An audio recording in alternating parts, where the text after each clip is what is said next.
Je m'appelle Salah. Je suis né à Alger, dans le quartier d'El Biar. Ma famille était très engagée pour la France. Mon père a été mobilisé pendant la Seconde Guerre mondiale. Il est mort en 1942, après un bombardement. Ma mère était couturière pour l'armée française. C'est moi qui faisais la tournée des casernes pour livrer les uniformes. On était très pauvres. Alors ma famille m'a envoyé dans la région de Béjaïa pour travailler comme berger. J'étais là-bas quand la guerre a commencé. Le FLN, il terrorisait tout le monde. J'ai un ami et un gendarme que je connaissais qui se sont fait trancher la gorge par les Félagas. Dans leur village, ils ont tué tout le monde. C'est à cause d'eux si c'est devenu si violent. Je suis rentré en 58 à Alger. Moi, j'étais sûr que l'armée française allait écraser le FLN. Ils avaient les avions, les missiles. Les rebelles, eux, ils étaient dans le maquis et en djellaba, avec des armes de la première guerre. C'était pas possible que la France, elle perde contre eux. Alors quand j'ai vu qu'ils cherchaient des gens comme policiers pour la capitale, j'y suis allé tout de suite. J'ai été reçu par le commissaire Courbon. On m'a proposé une bonne paye, j'ai accepté. On nous a donné les uniformes, puis il y a eu la formation. Il y avait beaucoup de jeunes. La plupart des gars étaient d'anciens militaires engagés avec les harkis.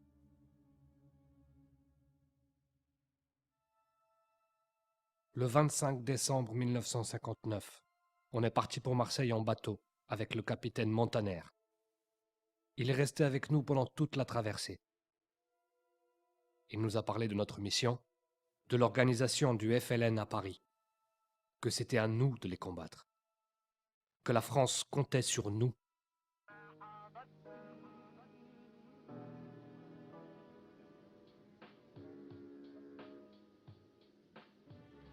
On a d'abord habité au fort de Noisy. C'est là-bas qu'on nous a appris à mener un interrogatoire de manière professionnelle, sans bavure. Puis, on a reçu nos uniformes d'agents de la FPA, uniforme de la police et calot bleu de l'armée. C'est vrai qu'au début, c'était un peu le bordel dans l'unité. Une partie des gars, ils venaient de la montagne, ils n'avaient jamais vu la ville. Alors quand ils ont débarqué à Paris, ça a été un choc pour eux.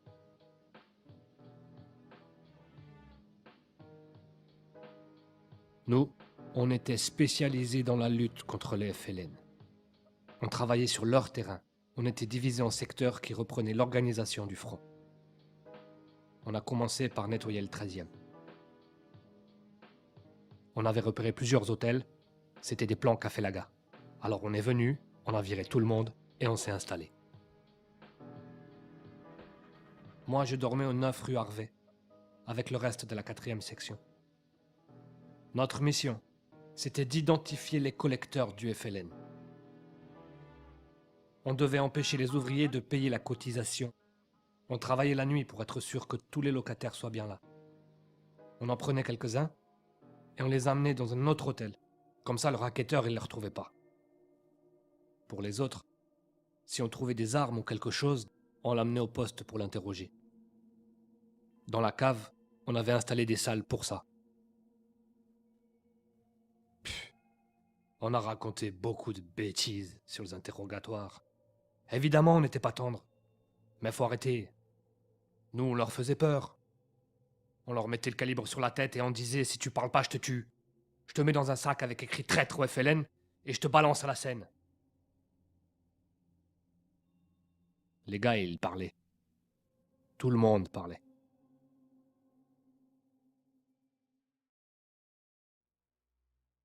Il y avait aussi beaucoup de missions d'infiltration. On avait des renseignements sur l'identité des responsables, les lieux de collecte, des cotisations. On faisait du bon travail. Mais des Français se sont plaints. Les habitants du 13e, ils ont fait tout un cirque. Ils ont amené des gens devant le poste. Ils racontaient des histoires, qu'on leur mettait des bouteilles dans l'anus, tout ça. Faut pas exagérer. Il n'y a jamais eu de preuves. Ils pouvaient dire ce qu'ils voulaient. Ce qui compte dans ces cas-là, c'est le résultat. Nous, on était une vraie équipe, efficace. On contrôlait tout, on allait vite. En un mois, on avait nettoyé tout le quartier. Après, comme le préfet a vu qu'on était beaucoup plus performant que la police normale, on a commencé à travailler dans d'autres quartiers. Dès qu'on avait une information, on envoyait une patrouille pour pas leur laisser le temps de réagir. On intervenait dans tout Paris et en banlieue. On faisait des descentes dans les quartiers chauds, à Nanterre ou en plein centre de Barbès. On était partout. Le FLN a fini par réagir. Ils ont commencé à organiser des commandos contre nous. Ils arrivaient en traction et 2 types tiraient au pistolet mitrailleur sur le poste. Nous, on continuait le nettoyage. Le capitaine a organisé un gros coup. Il voulait installer un poste dans le 18e, la principale base du FLN dans le nord de Paris. On est arrivé à 7 h du matin et on a fait une descente dans les hôtels de tout le quartier. Les gars ont tout de suite commencé les patrouilles pendant qu'on installait un poste au 28 rue de la Goutte d'Or.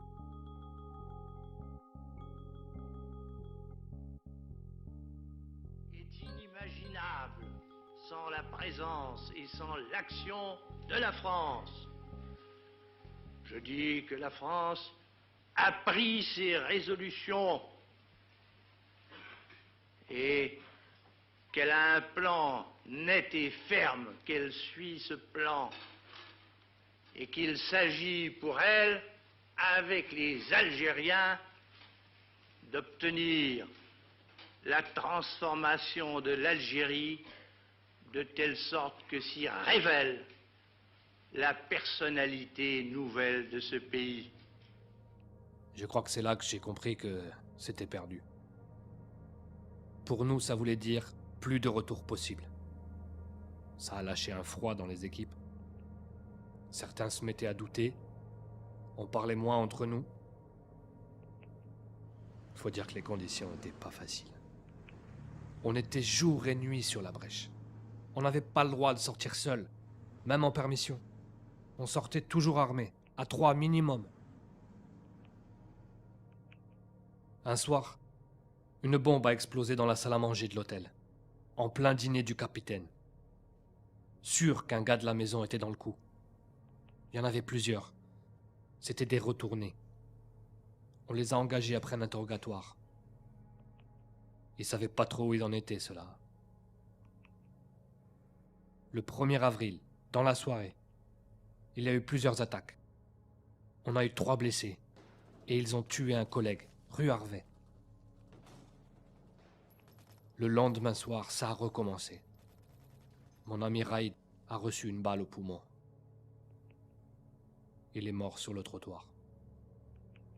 Alors là, on a immédiatement bouclé tout le quartier. On a contrôlé absolument tout le monde. Ceux qui étaient connus pour aider le FLN ont payé ce soir-là.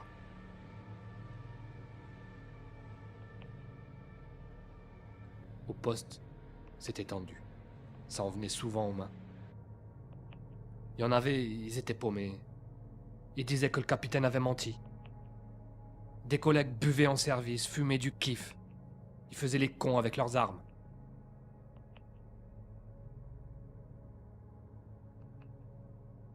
Le soir du 17, on était au pont de Neuilly, avec le capitaine Montaner. On faisait équipe avec des policiers de Puteaux. On avait ordre de ne laisser personne traverser le pont.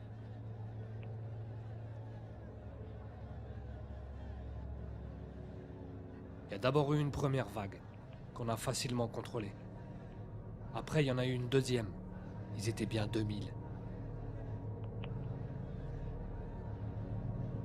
Ils avaient mis les femmes et les enfants devant pour pas qu'on frappe, ces lâches. Derrière, il y avait les FLN armés. On a entendu des coups de feu. À ce moment, mon groupe s'est fait entourer. On a été obligé de tirer pour se dégager. Moi, j'ai pas tiré. C'est un type à côté de moi et il a tiré pour nous dégager.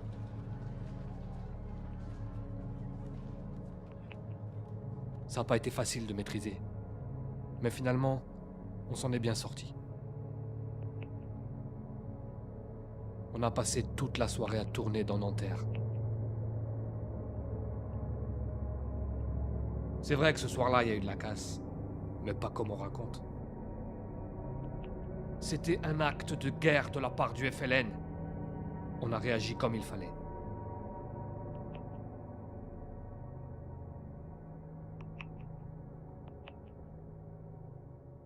Le lendemain, on a continué les patrouilles. On est allé voir à Nanterre, Gennevilliers, dans tous les bidonvilles, pour chercher les blessés qui se cachaient. On en a ramassé un paquet. La fin de la guerre est arrivée bien vite. Certains étaient désespérés. Heureusement, le préfet s'est occupé de nous personnellement. Il nous a obtenu d'être tous intégrés comme gardiens de la paix dans la police nationale. On avait le choix, mais la plupart d'entre nous ont décidé de rester. Moi, je suis resté dans le 18e. J'ai même eu droit à une promotion. Au début, les collègues français ont eu du mal. Ils supportaient pas que je gagne plus qu'eux. Pour eux, j'étais un arabe comme les autres. Même maintenant, j'ai encore droit à des réflexions. Moi, je suis fier d'être français. Mais la France nous a jamais reconnus. Mon oncle, qui était harki en Algérie, il a été rapatrié. Avec sa famille, ils se sont retrouvés dans un camp. Ils étaient parqués au milieu de nulle part. Certains anciens qui s'étaient engagés pour la France n'ont même pas été accueillis. On les a laissés en Algérie, aux mains des félagas. Moi, j'aurais jamais cru que la France allait les abandonner.